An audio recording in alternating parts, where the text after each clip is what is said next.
Olá, olá. Vamos falar um pouco mais sobre o CPC, tá bom? Agora, neste bloco, abordarei os princípios da jurisdição, né? A jurisdição, como você já bem sabe, ela é uma função, ela é um poder, dever e ela também é uma atividade do Estado brasileiro. Ok. O poder, dever de dizer o direito, que o Estado tem de dizer o direito. Tá. A jurisdição, ela tem várias características, ela tem 11 características, só que ela também tem alguns princípios que estabelecem algumas normas para o melhor desempenho da jurisdição. São 4 princípios. O princípio do juiz natural, que nós já estudamos eles, nós vamos só revisá-lo. O princípio da territorialidade, que nós já estudamos também. Esse princípio da territorialidade ele também é chamado de aderência ao território ou princípio da improrrogabilidade, é a mesma coisa. Tá? Também temos aí o princípio da indelegabilidade, que é diferente da improrrogabilidade ou territorialidade, né? E por fim temos o princípio da inafastabilidade. Desses princípios, o único que a gente ainda não estudou foi o princípio da indelegabilidade e o princípio da inafastabilidade. Esses dois de cima aqui, do juiz natural e da territorialidade, a gente já estudou. No início da nossa abordagem do CPC, nas primeiras aulas, nós aprendemos que o princípio do juiz natural ele se divide em 3 pedaços. Tá? Ele se divide em investidura na jurisdição, competência do juiz e imparcialidade do juiz. Tá bom? Então, só para revisar aqui, recapitular. Investidura na jurisdição é um dos aspectos do princípio do juiz natural. A investidura na jurisdição também é chamada de princípio da investidura. Né? Para uma pessoa estar investida no cargo de membro do Poder Judiciário, ela tem que fazer um concurso público e tomar posse. Ou então ela tem que ser aprovada pelo 5º ou pelo 3º constitucional e tomar posse. O fato é, ela tem que tomar posse regular, tem que tomar posse regular no cargo de membro do Poder Judiciário, juiz, desembargador, ministro dos tribunais superiores. Beleza. A competência, ela tem a ver com os limites estabelecidos pela lei e pela Constituição, dentro do qual cada juiz poderá exercer a sua competência. Tá? Então, por exemplo, poderá exercer a sua jurisdição. Então, por exemplo, o juiz trabalhista não pode julgar causa criminal, o juiz criminal não pode julgar causa trabalhista, o juiz civil não pode julgar causa militar, e assim sucessivamente. É a lei que vai dizer quais são as causas a serem julgadas pelo juiz trabalhista, as pelo juiz criminal, as pelo juiz civil, as pelo juiz militar, as pelo juiz eleitoral. Tá bom? Tranquilo. Competência, não tem muita dificuldade, não. E aí a gente aprendeu também que o princípio do juiz natural ele tem um terceiro aspecto, que é o aspecto da imparcialidade. A imparcialidade determina que sejam afastados os impedimentos e sejam afastadas as suspeições do juiz, da pessoa do juiz. O juiz, por exemplo, não pode julgar sua mãe, não pode julgar seu pai, não pode julgar seu irmão e etc. Tá ok? Beleza.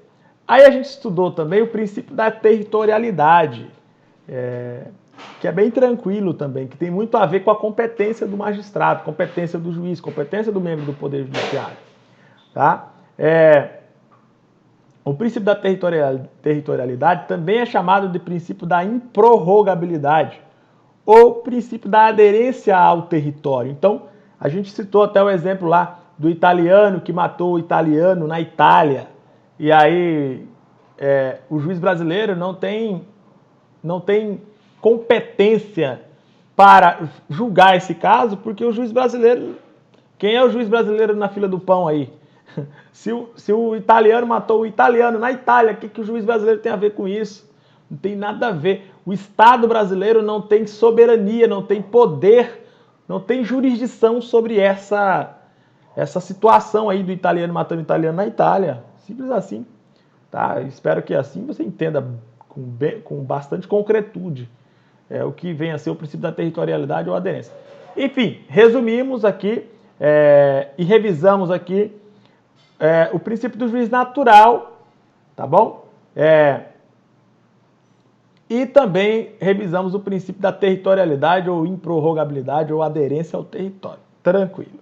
Agora vamos estudar os dois outros princípios próprios da jurisdição, que é o princípio da indelegabilidade e o princípio da inafastabilidade.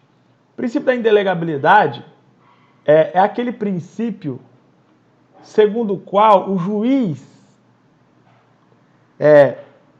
tem o poder e o dever de exercer a jurisdição, no caso que lhe foi distribuído, e esse juiz não pode delegar essas funções, delegar a sua função de exercer a jurisdição para outros juízes ou para nenhum outro tipo de pessoa. Tá bom? Então, por exemplo, o juiz João recebeu a causa por distribuição aleatória, né? A causa foi distribuída para, vamos supor, tinha 20 juízes em Manaus. A causa foi distribuída, caiu para o juiz João. Poderia ter caído para o juiz Pedro, mas não. O sorteio foi para o juiz João. Beleza. O juiz João, ele é obrigado a julgar aquela causa. Ele é obrigado a ouvir as partes, analisar as provas, analisar os fatos, analisar as normas jurídicas e proferir a sua sentença, resolver o problema, exercer de fato a jurisdição no caso concreto. Ou seja, dizer o direito para o caso concreto, aplicar as normas ao caso concreto, fazer a subsunção dos fatos à norma jurídica. Tá. Esse juiz, ele não pode simplesmente olhar para o caso e falar: ih, esse caso é complicado, vou delegar a minha função para outro juiz. Vou delegar o meu poder de exercer a jurisdição nesse caso para outro juiz. Ou então vou delegar para o servidor que trabalha na secretaria. Não, o juiz não pode fazer isso.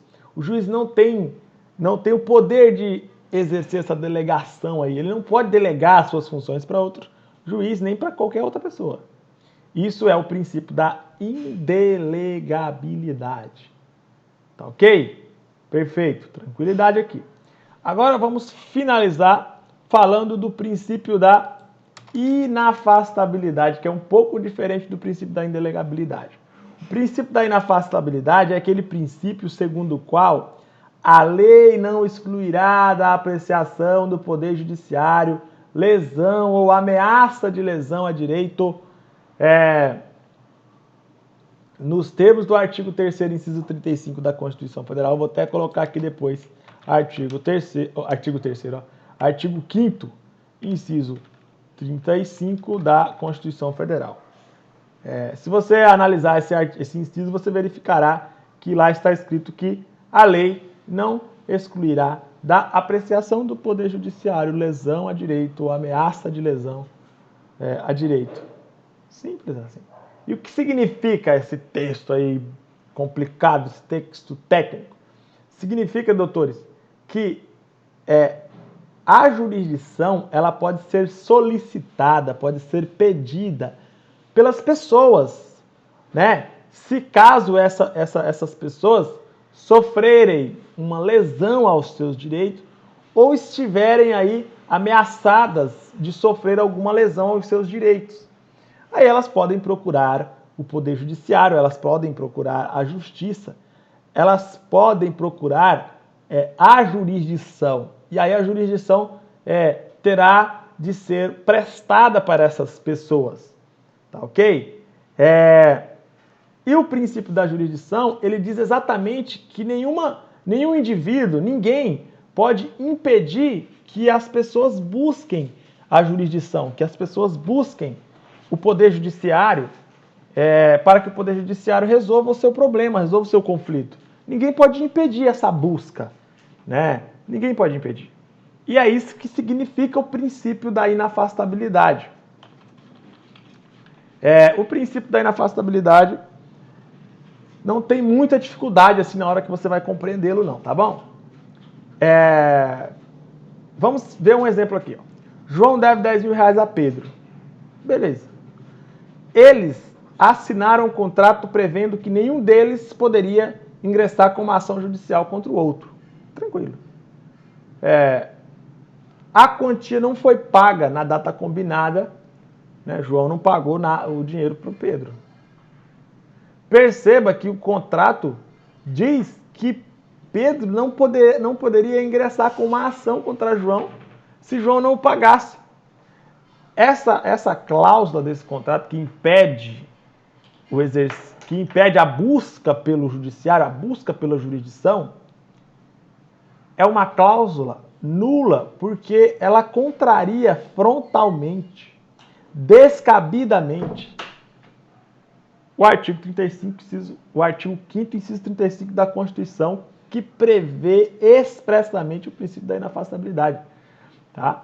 Ou seja, esse exemplo contraria tudo o que eu expliquei sobre o princípio da inafastabilidade. Por isso, essa cláusula é inconstitucional e é nula.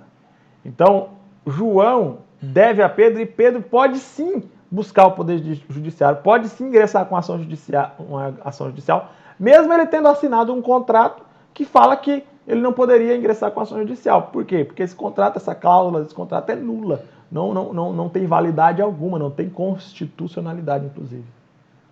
Beleza? Então, assim, espero que você tenha entendido o que vem a ser o princípio da inafastabilidade, o que vem a ser o princípio da indelegabilidade, o princípio da improrrogabilidade, ou também conhecido como territorialidade ou aderência ao território. E espero que você tenha relembrado que vem a ser o princípio do juiz natural. Tá ok? Por quê? Porque a CESP cobra essa compreensão aí, essa compreensão panorâmica da jurisdição. A jurisdição ela tem alguns princípios que servem de fundamento para o melhor exercício possível da jurisdição. Tá ok?